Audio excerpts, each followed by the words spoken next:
السلام علیکم دوستو، پچھلی ویڈیو میں نے آپ لوگوں کو بتایا تھا کہ جب تیتر کے بچے کی ایج 1 دن ہوتی ہے تو اس کو چاول سے سٹارٹ کرنا چاہیے، اس کی جو خوراک ہے۔ اس کی وجہ یہ ہے کہ جب بچے نکلتے ہیں تو ہمیں کچھ چیزوں کا خیال کرنا پڑتا ہے، مثلاً کہ خوراک ایسی دیں جو جلد ہضم ہو، تاکہ اس کے جو معدہ ہے اس پہ لوڈ نہ پڑے، وہ اس کے معدے کی جو خرابیاں ہیں وہ نہ پیدا ہوں۔ اس کے بعد کچھ دن کے بعد ہم نے ایسی خوراک کا انتخاب کرنا ہوتا ہے جو اس کی ہڈیاں بڑھائے، جس میں ایسے عناصر ہوں جو ہڈیوں کا سائز بڑھنے میں مدد کریں۔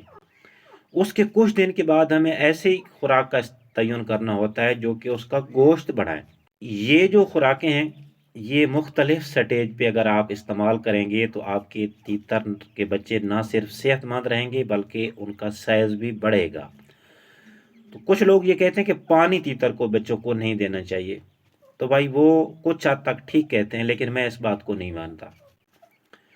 جو لوگ کہتے ہیں کہ پانی تیتر کو نہیں دینا چاہیے وہ اس حساب سے ٹھیک کہتے ہیں کہ ہمارا پانی دینے کا طریقہ غلط ہوتا ہے۔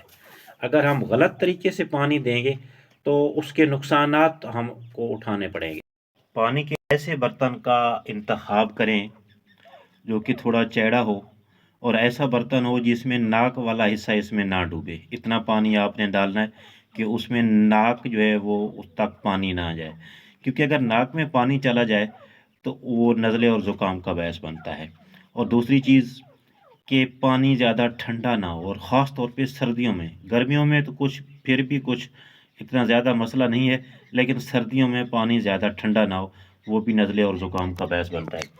تو آپ کوشش کریں کہ تیتر کے بچوں کو پانی پلائیں، لیکن ایک طریقے کے ساتھ پلائیں، اور یہ پانی آپ نے 3-4 دن کے بعد سے شروع کرنا ہے، کیونکہ 1-2 دن تک تو وہ صحیح خوراک ہی نہیں کھا رہے ہوتے، اس کے بعد ہی یہ جب بڑے ہوتے ہیں تو پانی پینے کی پوزیشن میں آتے ہیں۔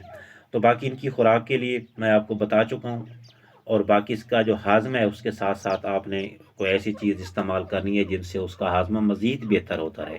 پانی بھی ہاضمے کا سبب بنتا ہے، لیکن آپ مزید اس میں سیب کا سرکہ ڈال سکتے ہو، چیزیں ہیں جن سے آپ استعمال کر کے اس کے جو ہاضمے اس کو بہتر بنا سکتے ہو۔ لیکن میں آپ کو یہ کہوں گا کہ آپ کا اپنا سیب کا سرکہ ہی آپ ساتھ ساتھ استعمال کرتے رہیں پانی میں تھوڑا تھوڑا، تو ان کا ہاضمہ بہتر رہے گا۔ تو ملیں گے انشاءاللہ اگلی ویڈیو میں، اس وقت تک کے لیے اللہ حافظ۔ اگر آپ میرے چینل پر نئے ہیں تو چینل کو سبسکرائب ضرور کر لیں، کیونکہ میں آپ کے لیے روزانہ ایسی یوزفل ویڈیو لاتا رہتا ہوں، اور آپ اس سے فائدہ اٹھاتے رہیں گے انشاءاللہ۔